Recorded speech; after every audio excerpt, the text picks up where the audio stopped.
Hello, and welcome back to Mindfully Rich Podcast, your weekly look at life and finances with a twist. I'm your host, Richie, and I'm so happy to have y'all back for another week. We are in season 2, episode 3. Super excited about that. And for those of you who are new, welcome.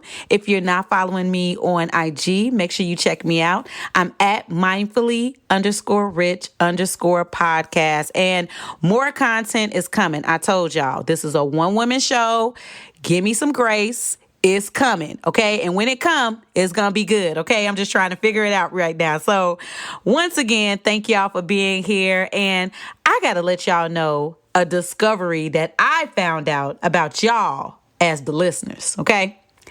I'm noticing y'all like the episodes where I talk about money, but I kind of relate it to life, kind of in a fun way, versus the episodes that I do where I'm trying to give you instruction. Because, like, I also want to bring out my expertise at times to let you know, do this, do that, or give you some recommendations. And I'm noticing y'all don't really rock with that like that, but it's cool. No problem. This episode is finna take y'all out. I promise. Okay. So we're going to go ahead and move into our mindful money moment. And for those of y'all who are new, those of y'all that done been here, y'all, I'm moving quick today because we got to get into this topic. And so our mindful money moment is where I take a song title and I use that title to go along with something to talk about the actual topic point of the podcast. And so today, our music title inspiration comes from SZA, and we're talking about The Weekend Mistress Got a Life Insurance Policy. I know, right? Don't that sound juicy, right? So how this topic came up was I was on social media. Of course, all of the mess is on social media.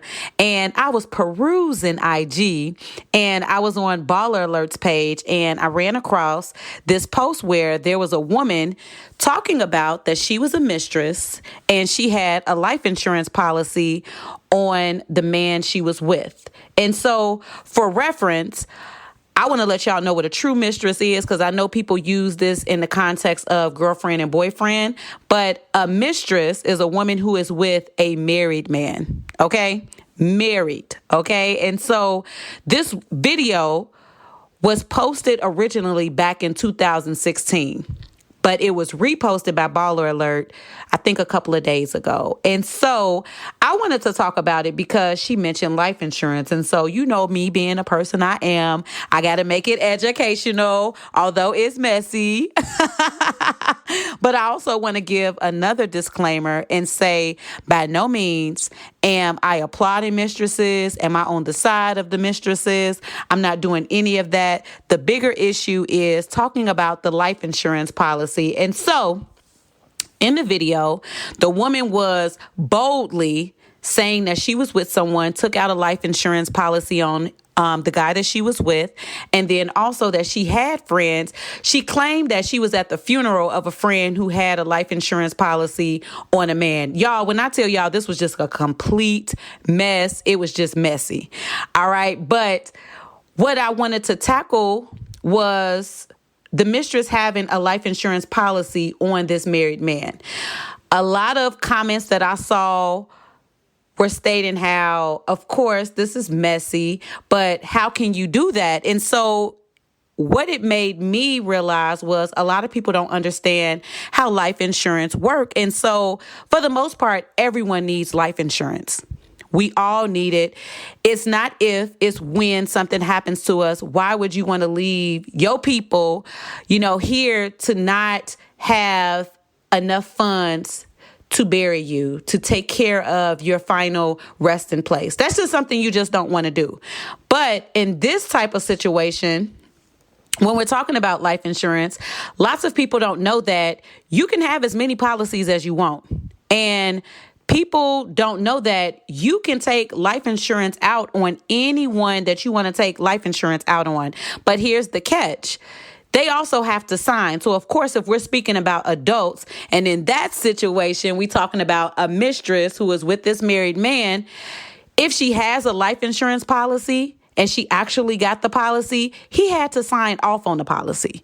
And so that's the thing that I think a lot of people miss. And so I knew that the title itself was going to get everybody going like, oh, let me hear about that. But in the comments, I didn't see a lot of people blaming the man. A lot of people were all on the mistress. Now, of course, is that wrong for this married man to have a mistress? Yes, that's wrong. But I'm not sitting here. I'm not their judge. Everybody don't have the same values and moral systems, and we're not in everybody's marriages.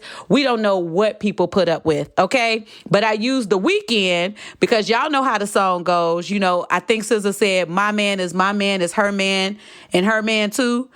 There are people in the world like that. And for some people, they cool with that. And another thing that I'll say, back in the day, it wasn't... I'm not even going to just say back in the day. We've all heard about people having separate families, especially men having separate families out there. And so there's something called insurable interest. So let's think about this. If this mistress, let's say her story is true, because we have to assume that the story is true. So let's say a mistress does have a life insurance policy out on a married man that she's with, dating, whatever. We all know that it's not unknown that men can have mistresses, because in this example, we're using men. Men can have mistresses for years. So there's something called insurable interest, which means that will the person suffer financially if you die? And so in a mistress situation, say she was taking out a life insurance policy, say this man is taking care of her. As insurable interest, yes, the mistress would suffer financially if something were to happen to her man, because this man, although he is married, has been taking care of her. So if something happens to him, financially, she is going to suffer. She can still get that life insurance policy. And so I just want y'all to understand that you can A, have as many life insurance policies as you want, but B, also know that no one can take out a life insurance policy on you specifically unless you sign. And in a lot of cases for life insurance, you got to take a test, some type of medical test. So the person is aware. And so the thing that got me in the comments, people were just making it seem like she was just out here just dirty, just got a policy on this man, and he didn't know nothing about it. No, you're going to know when somebody has life insurance out on you, because you have to sign for it. And so that's one of the biggest things that I wanted to talk about. Like I said, I'm not applauding mistresses. That is not my thing. I am not anyone's moral judge right now. I'm not judging anyone. The thing that I'm talking about is it wrong that this married man has a mistress? Number one, yes. But is it wrong that this mistress has a life insurance policy out on this man? If he allows her, or if any man allows his mistress to take out a life insurance policy on him, he has some type of interest with this woman.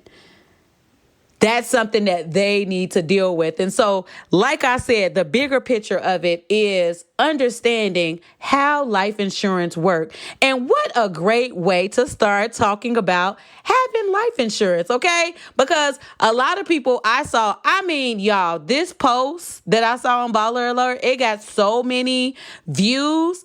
I'm like, people really do like mess. And I said, I hope while everybody is on here making all their comments about this woman, that they are out here checking on their own life insurance policies, or out here at least thinking about getting them one. So another comment that I saw was regarding the mistress giving the money. So let's say, because I'm moving ahead of myself, when something happens to this man, right? His mistress has a life insurance policy, and the comment was, if he dies, the mistress should give the money to the wife. Okay, so let's pause right there.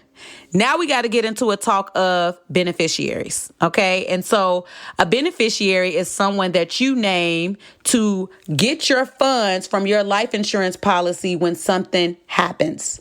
So this person should always be above 18 years old. And let's think about this. So the mistress who has a life insurance policy out on the married man that she's with, she's listed as beneficiary.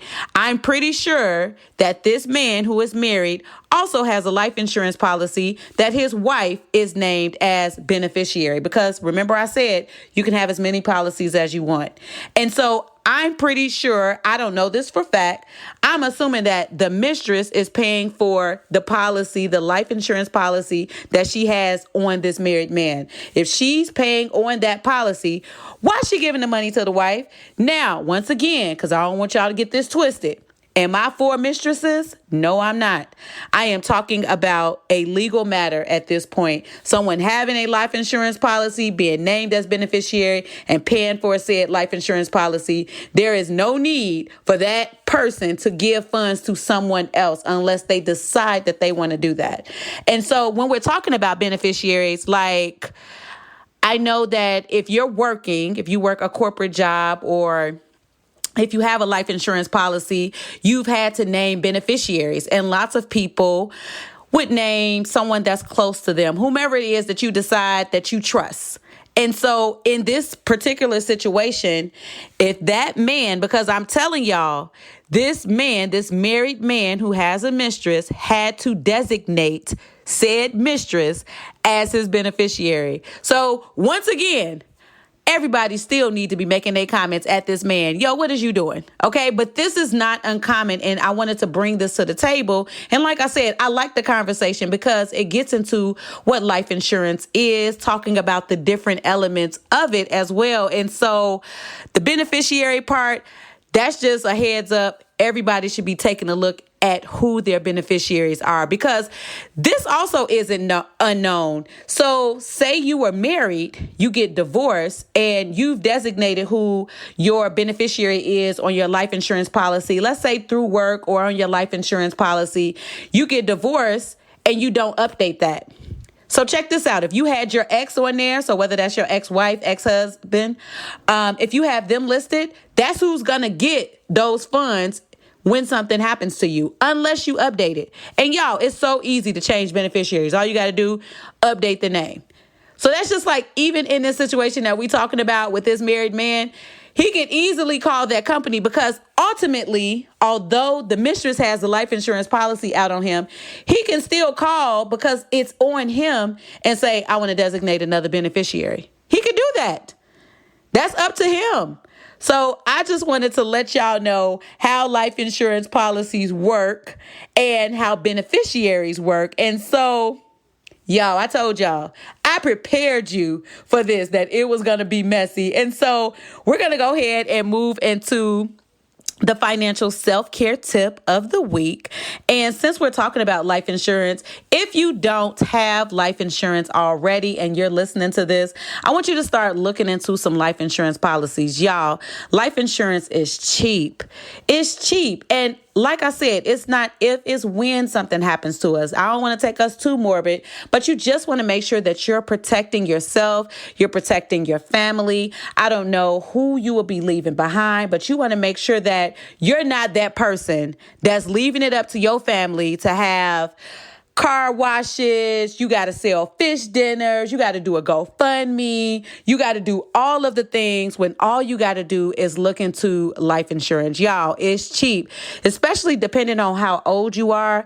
I believe that after 71, I'm not sure, don't quote me on the age, but I believe after 71, it gets a little complicated to get life insurance. But I do believe that there are options out there. You can either speak to someone, do your own research, but it's important that you have it. And so for our financial self-care tip of the week, I want y'all to look into life insurance if you don't currently have it. And for those of y'all that do have life insurance, I want y'all to check on it. I want you to... I can't even talk, y'all. I want you to see who you have designated as your beneficiaries. Do they need to be updated? This is your check. You know, if you have estate plans, do you need to check with your legal professional so that you can update who your beneficiaries are? Because beneficiaries should be somebody that you trust. someone that you believe is responsible to handle all of the things when you're no longer here. So that's my financial self-care tip for everyone. Check on your life insurance and also update your beneficiaries. And so I wanted to just let y'all know it has been a great week. I was super excited. My best friend of 30 years came to come visit me. She had to come lay eyes on me. I tell you what, it's something about having a friend for so long that they just know you. And it's something about their influence, their energy, and their presence that can just uplift you. And so my best friend being here was so awesome. She's back in Houston now. Reese, thank you so much. I appreciate you coming here to visit me. And we had such a good time. We rode out to the bay, had a good little time. And y'all, we had went out to the water.